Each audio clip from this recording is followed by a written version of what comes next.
एक छोटा सा गांव था। उस गांव का नाम था अमरकंट। गांव में एक संजू का ढाबा था। संजू ने अपने हाथों से बने मटन और पीले चावल के लिए पूरे जिले में मशहूर था। उसके मटन की खुशबू इतनी लाजवाब थी कि लोग मीलों दूर से खिंचे चले आते थे। आइए सरपंच जी, आज आपके लिए खास ओर के मसाले डालकर मटन और पीले चावल बनाया है। बस एक बार चखिए, रूह खुश हो जाएगी। संजू, तुम्हारे हाथ में तो जादू है भाई। शहर के 5 स्टार होटल भी तुम्हारे इस छोटे से ढाबे के आगे फेल हैं। लेकिन एक बात बताओ, तुम इतना सस्ता क्यों बेचते हो? सरपंच जी, पेट भरना पुण्य का काम है, व्यापार नहीं। बस इतना मिल जाए कि घर चल जाए और कोई भूखा ना जाए, मेरे लिए वही बहुत है। संजू जितना मेहनती था उतना ही संजू का भाई आलसी था। वो पूरा दिन गांव में घूमता रहता और पूरा दिन सोते रहता। ओ जी, जरा देखो इस अपने भाई को, पूरा दिन सोने के अलावा कुछ काम नहीं। सूरज सिर पर आ गया है और ये अभी तक खर्राटे मार रहा है। क्या ये उम्र सोने की है? अरे ओ मनीष, चलो जल्दी उठो, आज ढाबे पर बहुत काम है और ग्राहक भी बहुत बढ़ गए हैं। मेरा हाथ बटाने चल। भाई, आप भी क्या सुबह सुबह शुरू हो जाते हैं? मुझे ये छोटे मोटे काम पसंद नहीं है। मैं किसी बड़े शहर जाकर करोड़ों का बिजनेस करूंगा। ये मटन बेचना मेरे बस का नहीं है। अच्छा, करोड़ों का बिजनेस? अभी तो तुझे अपने कपड़े धोने की तमीज नहीं है। सुन, अगर आज तू मेरे साथ काम पर नहीं चला तो आज से तेरा खाना पीना बंद। भाई, आज मुझे गैस बहुत हो गई है। शायद कल रात का बासी खाना खा लिया था। मुझे आराम करने दीजिए। अच्छा, गैस हो गई है? पार्वती, जरा वो कड़वा वाला काढ़ा लाना। और हाँ, वैद्य जी को भी बुला लो। वो इसके पेट पर गरम पट्टी बांधकर सुइयां चुभोएंगे, सारा गैस गायब हो जाएगा। अरे नहीं नहीं, मैं तो मजाक कर रहा था। मैं बिल्कुल ठीक हूँ। चलिए, चलता हूँ आपके साथ। कुछ दिनों बाद सदानंद और पार्वती को किसी जरूरी काम से तीर्थ यात्रा पर जाना पड़ा। उन्होंने आर्यन को ढाबा सौंप दिया। आर्यन ने मौका देखते ही मटन की प्लेट का रेट 80 रुपए से बढ़ाकर 250 रुपए कर दिया और मटन की क्वालिटी भी गिरा दी। आइए मनीष, स्पेशल मटन खाइए। अब स्वाद भी नया और दाम भी नया। तभी एक फटे हाल बूढ़ा आदमी वहां आता है। बेटा, बड़ी दूर से आया हूँ, बहुत प्यास और भूख लगी है। क्या इस बूढ़े आदमी को थोड़ा सा मटन चावल मिल सकता है? भगवान तेरा भला करेगा। ए बुढ़े, यहाँ भगवान नहीं पैसा चलता है। 250 रुपए हैं तो बैठ, वरना आगे बढ़। यहाँ मुफ्तखोरी नहीं चलेगी। बेटा, अहंकार अच्छा नहीं होता। मैं तुझे दुआ दे सकता हूँ जो तेरे इस ढाबे को महल बना देगी। दुआएं अपने पास रख बूढ़े। मुझे नोट चाहिए, तेरी दुआएं नहीं। जा यहाँ से, वरना ये गंदा पानी तेरे ऊपर डाल दूंगा। अभिमानी बालक, तूने एक अतिथि और एक बूढ़े का तिरस्कार किया है। जा, मैं तुझे श्राप देता हूं कि जिस स्वाद पर तू इतना इतरा रहा है वही आज तेरी बर्बादी का कारण बनेगा। तेरे मटन में वही दिखेगा जो तेरी सोच में है, गंदगी। ओ बूढ़ा के जाते ही वहां के इलाके के सबसे सख्त दरोगा मोहम्मद सिंह अपने सिपाहियों के साथ खाना खाने आए। ओ मटन वाले, सुना है संजू का मटन बहुत मशहूर है, जरा 2 प्लेट लगा। जी मोहम्मद साहब, अभी लाया। सबसे बेहतरीन पीस दूंगा आपको। मोहम्मद सिंह ने जैसे ही खाना शुरू किया तभी जोर से चलाया। बदतमीज, तू हमें क्या खिला रहा है? ये देख प्लेट में क्या है। मनीष ने जब प्लेट में देखा तो उसके होश उड़ गए। मटन के पीस के बीच में एक मरा हुआ आप और ढेर सारे मरे हुए कछुआ नजर आ रहे थे। साहब, इसके मटन के पतीले में तो मरा हुआ आप भी तैर रहा है। ये लोगों को जहर परोस रहा है। नहीं साहब, ये नामुमकिन है। मैंने तो अभी ताजा मटन चावल बनाया था। ये कैसे हो गया? चुप कर, लगता है तूने संजू का नाम मिट्टी में मिलाने की कसम खाई है। इसे ले चलो और जेल में डाल दो। इसे ऐसी सजा दूंगा कि ये जिंदगी भर याद रखेगा। जब संजू वापस आया और उसे सारी बात पता चली तो वो मोहम्मद सिंह के पैरों में गिर गया। संजू की सालों की नेकनामी की वजह से मोहम्मद सिंह ने मनीष को चेतावनी देकर छोड़ दिया।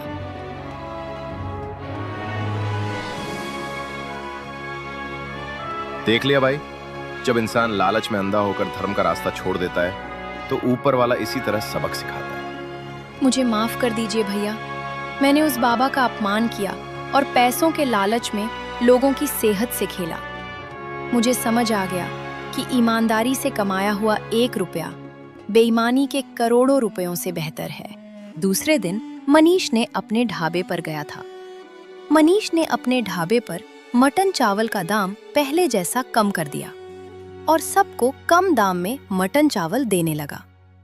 तभी वो बूढ़ा आदमी वापस आया और बोला, बेटे, मुझे बहुत भूख लगी है, मुझे थोड़ा खाना दे दो, भगवान तेरा भला करेगा। हाँ बूढ़े बाबा, मैं अभी आपको मटन चावल खिलाता हूँ। आप पैसे की चिंता मत करो, मैं आपको फ्री में खाना खिलाऊंगा।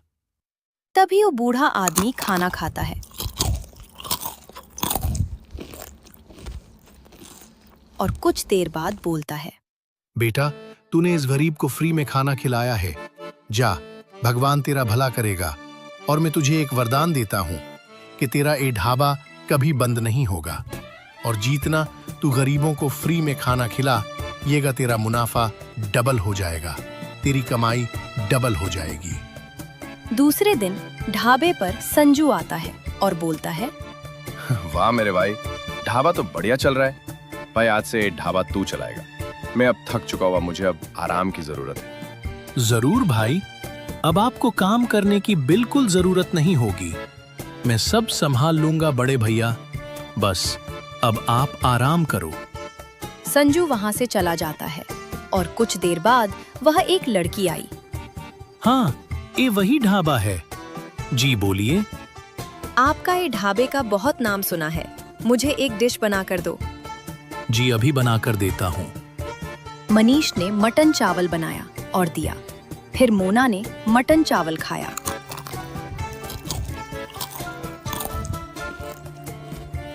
वाह मनीष वाह, क्या जादू है तेरे हाथ में, बहुत मजा आया। मनीष एक बात बोलूं? हाँ मोना, बोलो क्या बात है। मनीष, तुम अकेले ढाबा चलाते हो, क्यों ना तुम मुझसे शादी कर लो, तो हम दोनों साथ में ढाबा चलाएंगे। मोना, मुझे मेरे भाई से बात करनी पड़ेगी, मैं तुम्हें अपने भाई से बात करके बताऊंगा। ठीक है, मुझे तुम कल बताना। मोना वहां से चली गई और शाम होने लगी थी। मनीष अपना ढाबा बंद करके घर जा रहा था। भैया, मैं लड़की से शादी करना चाहता हूँ, अगर आप हाँ कहो तो। कौन है वो लड़की? मनीष, कल तुम उस लड़की को घर बुलाकर कर लाना, मैं उससे बात करूंगा। ठीक है भैया। मनीष अपनी दुकान पर जाता है और काम पर लगा जाता है। तभी वो लड़की सुबह सुबह मनीष के पास आए और बोली, क्या मनीष, तुमने बात की अपने भाई से हमारी शादी की? हाँ मोना, मैंने बात की भैया से, भैया ने तुम्हें घर बुलाया है। अभी तुम मुझे काम में मदद कर दो, हम शाम को भैया के पास जाकर बात करने गे। फिर दोनों साथ में ढाबा चलाते हैं। कुछ देर बाद एक गांव की औरत आई।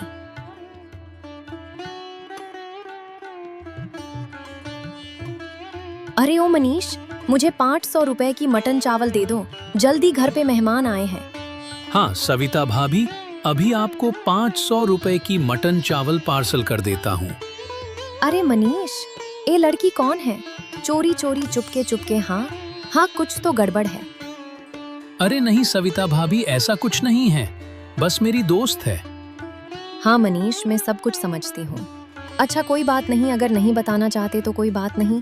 अरे हे राम, मैं भूल गई थी, मेरे घर पे को मेहमान आए। चलो मनीष और मेरी होने वाली भाभी में चलती हूँ। इसे ही पूरा दिन निकल गया और शाम हो गई। शाम को दोनों घर आए।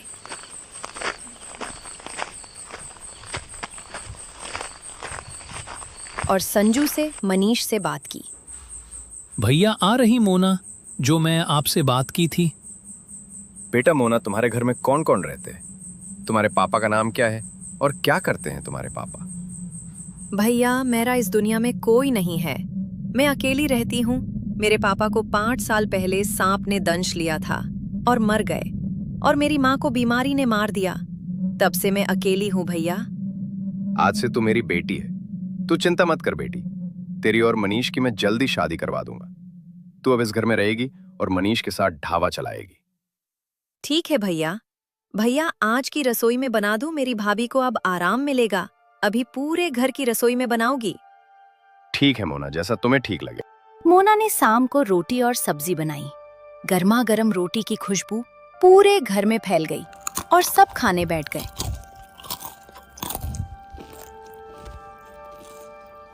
तभी संजू, वो मोना, क्या बात है, काफी दिनों के बाद मैंने सब्जी और रोटी खाई है।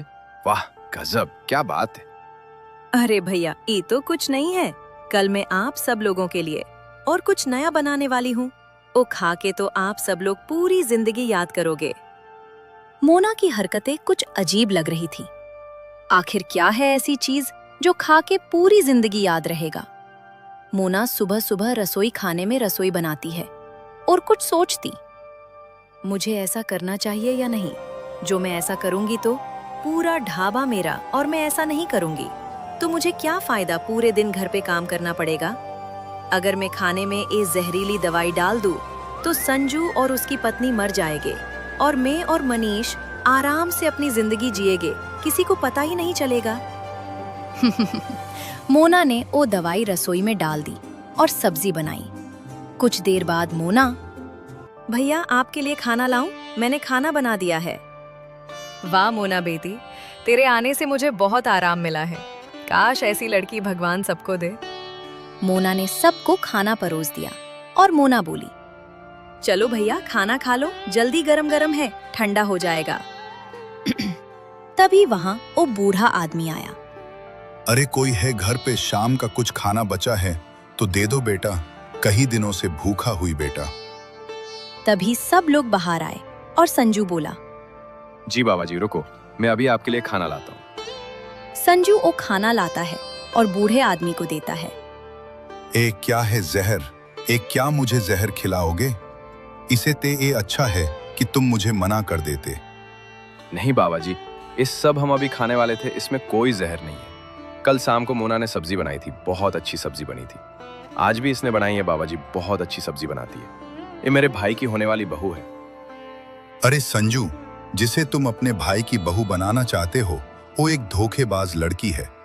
ये सबको इसे ही फंसाती है और पैसे और गहने लेकर भाग जाती है। अभी तुम सबके खाने में इसने जहर मिलाया है। अगर यकीन नहीं आता है तो ये सब्जी इसे खिलाओ। मोना, क्या ये सच है? हाँ, ये मेरा धंधा है और मैं सबको मारकर यह से भागने वाली थी। अगर ये बूढ़ा बीच में ना आया होता तो तुम सब लोग अभी मर चुके होते। धोखेबाज, रुको अभी पुलिस को बुलाता हूँ। कुछ देर बाद पुलिस आए और बोली, वाह संजू भाई, आपने तो कमाल कर दिया। हम कई दिनों से ईश लड़की की तलाश में थे। ये लड़की पहले लोगों से शादी करती है और लोगों को बेवकूफ बनाकर पैसे लेकर भाग जाती है। अब मैं इसको सबक सिखाऊंगा। पुलिस मोना को लेकर चली गई और फिर वो बूढ़े बाबा ने संजू और मनीष को बचा लिया। ऐसे ही जो लोग सच्चे रास्ते पर चलते हैं तो भगवान किसी भी रूप में आकर बचा लेते हैं।